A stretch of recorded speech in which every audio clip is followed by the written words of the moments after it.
वाहेगुरु दा खालसा वाहेगुरु दी फतेह। केंद्रीय मंत्रिमंडल के मेरे सहयोगीगण, राज्यों के मुख्यमंत्रीगण, विभिन्न सम्मानित संस्थाओं के चेयरमैन और प्रेसिडेंट, डिप्लोमेट्स, देश भर से जुड़े विशेष रूप से इस कार्यक्रम के साथ आए हुए बालक बालिकाएं, अन्य सभी महानुभाव, देवी और सज्जनों, आज देश पहला वीर बाल दिवस मना रहा है। जिस दिन को, जिस बलिदान को हम पीढ़ियों से याद करते आए हैं, आज एक राष्ट्र के रूप में उसे एकजुट नमन करने के लिए एक नई शुरुआत हुई है। शहीदी सप्ताह और ये वीर बाल दिवस हमारी सिख परंपरा के लिए भावों से भरा जरूर है, लेकिन इससे आकाश जैसी अनंत प्रेरणाएं भी जुड़ी है। वीर बाल दिवस हमें याद दिलाएगा कि शौर्य की पराकाष्ठा के समय कम आयु मायने नहीं रखती। वीर बाल दिवस हमें याद दिलाएगा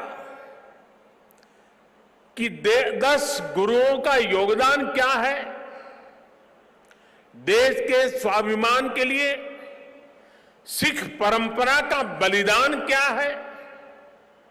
वीर बाल दिवस हमें बताएगा कि भारत क्या है, भारत की पहचान क्या है। हर साल वीर बाल दिवस का ये पुण्य अवसर हमें अपने अतीत को पहचानने और आने वाले भविष्य का निर्माण करने की प्रेरणा देगा।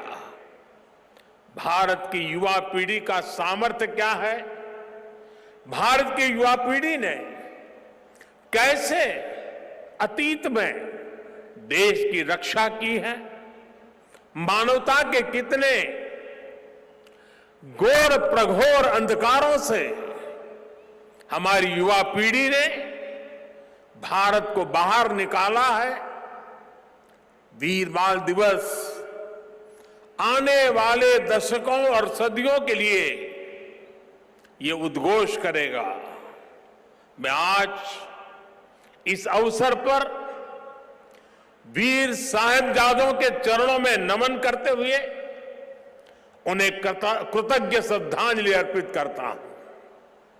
इसे मैं अपनी सरकार का सौभाग्य मानता हूं कि उसे आज 26 दिसंबर के दिन को वीर बाल दिवस के तौर पर घोषित करने का मौका मिला।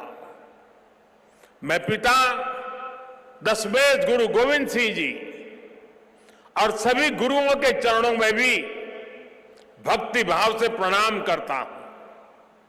मैं मातृशक्ति की प्रतीक माता गुजरी के चरणों में भी अपना शीश झुकाता हूं।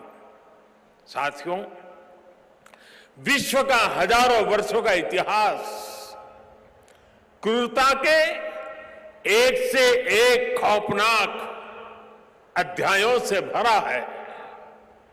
इतिहास से लेकर किंवदंतियों तक हर क्रूर चेहरे के सामने महानायकों और महानायिकाओं के भी एक से एक महान चरित्र रहे हैं।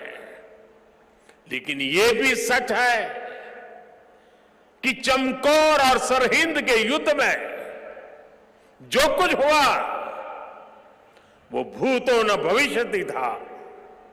ये अतीत हजारों वर्ष पुराना नहीं है कि समय के पहियों ने उसकी रेखाओं को धुंधला कर दिया। ये सब कुछ इसी देश की मिट्टी पर केवल 3 सदी पहले हुआ। एक और धार्मिक कट्टरता, और उस कट्टरता में अंधी इतनी बड़ी मुगल सल्तनत, दूसरी ओर ज्ञान और तपस्या में तपे हुए हमारे गुरु, भारत के प्राचीन मानवीय मूल्यों को जीने वाली परंपरा, एक और आतंक की पराकाष्ठा, तो दूसरी ओर अध्यात्म का शीर्ष, एक और मजहबी उन्माद, तो दूसरी ओर सब में ईश्वर देखने वाली उदारता, और इस सब के बीच एक और लाखों की फौज, और दूसरी ओर अकेले होकर भी निडर खड़े गुरु के वीर साहबजादे। ये वीर साहबजादे किसी धमकी से डरे नहीं, किसी के सामने झुके नहीं। जोरावर सिंह साहब और फतेह सिंह साहब दोनों को दीवार में जिंदा चुनवा दिया गया। एक और नृशंसता ने अपनी सभी सीमाएं तोड़ दी, तो दूसरी ओर धैर्य, शौर्य, पराक्रम के भी सभी प्रतिमान टूट गए। साहिबजादा अजीत सिंह और साहिबजादा जुझार सिंह ने भी बहादुरी की वो मिसाल कायम की जो सदियों को प्रेरणा दे रही है। भाइयों और बहनों, जिस देश की विरासत ऐसी हो, जिसका इतिहास ऐसा हो, उसमें स्वाभाविक रूप से स्वाभिमान और आत्मविश्वास कूट कूट कर भरा होना चाहिए। लेकिन दुर्भाग्य से हमें इतिहास के नाम पर वो गढ़े हुए नैरेटिव बताए और पढ़ाए जाते रहे, जिनसे हमारे भीतर हीन भावना पैदा हो। बावजूद इसके हमारे समाज ने, हमारी परंपराओं ने इन गौरव गाथाओं को जीवंत रखा। साथियों, अगर हमें भारत को भविष्य में सफलता के शिखरों तक ले जाना है, तो हमें अतीत के संकुचित नजरियों से भी आजाद होना पड़ेगा। इसलिए आजादी के अमृतकाल में देश ने गुलामी की मानसिकता के मुक्ति का प्रण फूंका है।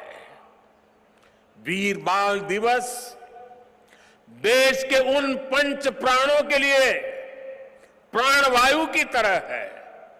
साथियों, इतनी कम उम्र में साहबजादों के इस बलिदान में हमारे लिए एक और बड़ा उपदेश छिपा हुआ है। आप उस दौर की कल्पना करिए, औरंगजेब के आतंक के खिलाफ, भारत को बदलने के उसके मंसूबों के खिलाफ गुरु गोविंद सिंह जी पहाड़ की तरह खड़े थे। लेकिन जोरावर सिंह साहब और फतेह सिंह साहब जैसे कम उम्र के बालकों से औरंगजेब और उसकी सल्तनत की क्या दुश्मनी हो सकती थी। दो निर्दोष बालकों को दीवार में जिंदा चुनवाने जैसी दरिंदगी क्यों की गई? वो इसलिए क्योंकि औरंगजेब और उसके लोग गुरु गोविंद सिंह के बच्चों का धर्म तलवार के दम पर बदलना चाहते थे। जिस समाज में, जिस राष्ट्र में उसकी नई पीढ़ी जोर जुल्म के आगे घुटने टेक देती है, उसका आत्मविश्वास और भविष्य अपने आप बन जाता है। लेकिन भारत के वो बेटे, वो वीर बालक मौत से भी नहीं घबराए।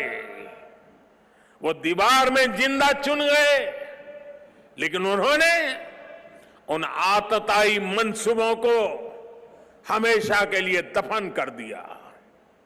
यही किसी भी राष्ट्र के समर्थ युवा का सामर्थ्य होता है।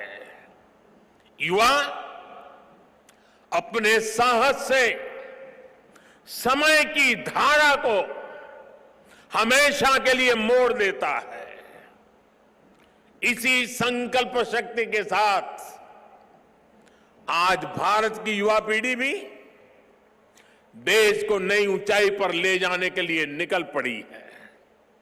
और इसलिए अब 26 दिसंबर को वीर बाल दिवस की भूमिका और भी अहम हो गई है।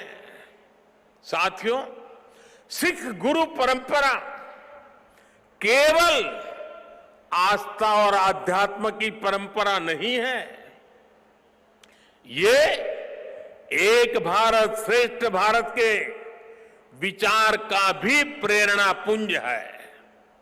हमारे पवित्र गुरु ग्रंथ साहब से बड़ा इसका उदाहरण और क्या हो सकता है।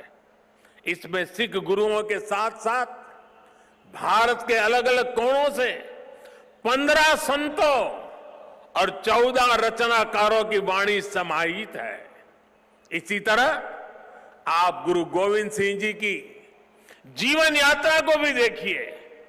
उनका जन्म पूर्वी भारत में पटना में हुआ। उनका कार्यक्षेत्र उत्तर पश्चिमी भारत के पहाड़ी अंचलों में रहा और उनकी जीवन यात्रा महाराष्ट्र में पूरी हुई। गुरु के पंच प्यारे भी देश के अलग अलग हिस्सों से थे। और मुझे तो गर्व है कि पहले पंच प्यारों में एक उस धरती से भी था, द्वारिका से, गुजरात से, जहां मुझे जन्म लेने का सौभाग्य मिला है। व्यक्ति से बड़ा विचार, विचार से बड़ा राष्ट्र, राष्ट्र प्रथम का यह मंत्र गुरु गोविंद सिंह जी का अटल संकल्प था। जब वो बालक थे तो ये प्रश्न आया कि राष्ट्र धर्म की रक्षा के लिए बड़ी बलिदान की जरूरत है। उन्होंने अपने पिता से कहा कि आपसे महान आज कौन है, ये बलिदान आप दीजिए। जब वो पिता बने तो उसी तत्परता से उन्होंने अपने बेटों को भी राष्ट्र धर्म के लिए बलिदान करने में संकोच नहीं किया। जब उनके बेटों का बलिदान हुआ तो उन्होंने अपनी संगत को देखकर कहा, 4 मुए तो क्या हुआ, जीवत कई हजार। अर्थात मेरे 4 बेटे मर गए तो क्या हुआ, संगत के कई हजार साथी, हजारों देशवासी मेरे बेटे ही है। देश प्रथम, नेशन फर्स्ट को सर्वोपरि रखने की ये परंपरा हमारे लिए बहुत बड़ी प्रेरणा है। इस परंपरा को सशक्त करने की जिम्मेदारी आज हमारे कंधों पर है।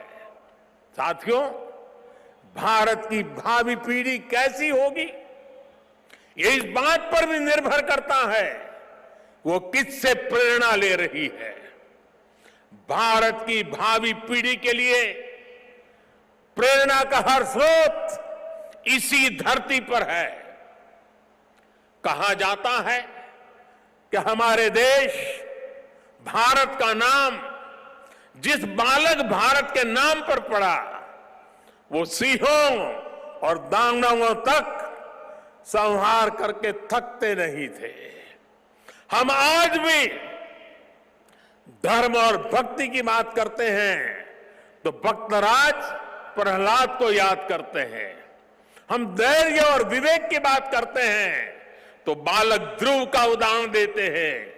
हम मृत्यु के देवता यमराज को भी अपने तप से प्रभावित कर लेने वाले नचिकेता को भी नमन करते हैं, जिस नेत्री नचिकेता ने बाल्यकाल में यमराज को पूछा था, व्हाट इज डेथ, मृत्यु क्या होता है। हम बाल राम के ज्ञान से लेकर उनके शौर्य तक, वशिष्ठ के आश्रम से लेकर विश्वामित्र के आश्रम तक, उनके जीवन में हम पग पग पर आदर्श देखते हैं। प्रभु राम के बेटे लव कुश की कहानी भी हर मां अपने बच्चों को सुनाती है। श्री कृष्ण भी हमें जब याद आते हैं तो सबसे पहले कान्हा की वो छवि याद आती है, जिनकी बंशी में प्रेम के स्वर भी है और वो बड़े बड़े राक्षसों का संहार भी करते हैं।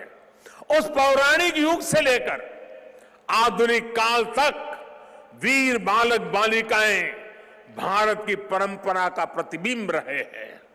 लेकिन साथियों, आज एक सच्चाई भी मैं देश के सामने दोहराना चाहता हूं। साहबजादों ने इतना बड़ा बलिदान और त्याग किया, अपना जीवन न्यौछावर कर दिया, लेकिन आज की पीढ़ी के बच्चों को पूछेंगे तो उनमें से ज्यादातर को उनके बारे में पता ही नहीं है।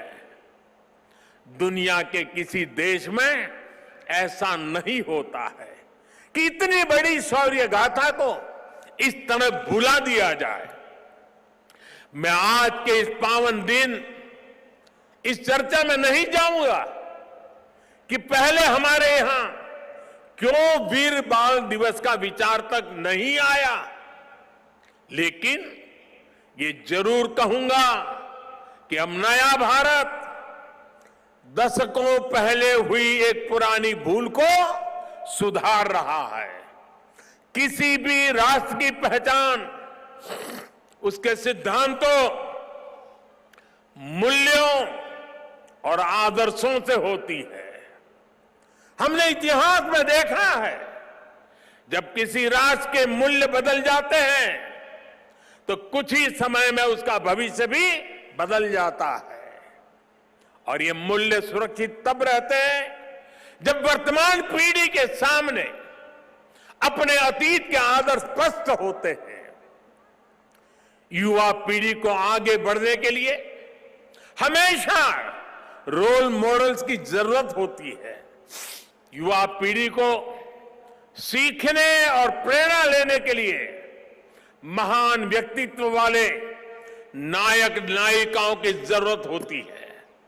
और इसलिए ही हम श्री राम के आदर्शों में भी आस्था रखते हैं। हम भगवान गौतम बुद्ध और भगवान महावीर से प्रेरणा पाते हैं।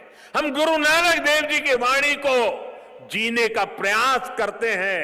हम महाराणा प्रताप और छत्रपति वीर शिवाजी महाराज जैसे वीरों को बारे में भी पढ़ते हैं। इसलिए ही हम विभिन्न जयंतियां मनाते हैं। सैकड़ों हजारों वर्ष पुरानी घटनाओं पर भी पर्वों का आयोजन करते हैं। हमारे पूर्वजों ने समाज की जरूरत को समझा था और भारत को एक ऐसे देश के रूप में गढ़ा जिसकी संस्कृति पर्व और मान्यताओं से जुड़ी है। आने वाली पीढ़ियों के लिए यही जिम्मेदारी हमारी भी है। हमें भी उस चिंतन और चेतना को चिरंतर बनाना है। हमें अपने वैचारिक प्रवाह को अक्षुण्ण रखना है। इसलिए आजादी के अमृत महोत्सव में देश स्वाधीनता संग्राम के इतिहास को पुनर्जीवित करने के लिए प्रयास कर रहा है। हमारे स्वाधीनता सेनानियों के, वीरांगनाओं के, आदिवासी समाज के योगदान को जन जन तक पहुंचाने के लिए हम सब काम कर रहे हैं। वीर बाल दिवस जैसी पुण्यतिथि इस दिशा में प्रभावी प्रकाश स्तंभ की भूमिका निभाएगी। साथियों, मुझे खुशी है कि वीर बाल दिवस से नई पीढ़ी को जोड़ने के लिए जो क्विज कंपटीशन हुआ, जो निबंध प्रतियोगिता हुई, उसमें हजारों युवाओं ने हिस्सा लिया है। जम्मू कश्मीर हो, दक्षिण में पुडुचेरी हो, पूर्व में नागालैंड हो, पश्चिम में राजस्थान हो, देश का कोई कोना ऐसा नहीं है जहां के बच्चों ने इस प्रतियोगिता में हिस्सा लेकर के साहबजादों के जीवन के विषय में जानकारी न ली हो, निबंध न लिखा हो। देश के विभिन्न स्कूलों में भी साहबजादों से जुड़ी कई प्रतियोगिताएं हुई है। वो दिन दूर नहीं जब केरला के बच्चों को वीर साहिबजादों के बारे में पता होगा, नॉर्थ ईस्ट के बच्चों को वीर साहिबजादों के बारे में पता होगा। साथियों, हमें साथ मिलकर वीर बाल दिवस के संदेश को देश के कोने कोने तक लेकर जाना है। हमारे साहिबजादों का जीवन, उनका जीवनी संदेश देश के हर बच्चे तक पहुंचे, वो उनसे प्रेरणा लेकर देश के लिए समर्पित नागरिक बने। हमें इसके लिए भी प्रयास करने हैं। मुझे विश्वास है हमारे एकजुट प्रयास समर्थ और विकसित भारत के हमारे लक्ष्य को नई ऊर्जा देंगे। मैं फिर एक बार वीर साहिबजादों के चरणों में नमन करते हुए इसी संकल्प के साथ आप सभी का हृदय से बहुत बहुत धन्यवाद करता हूं।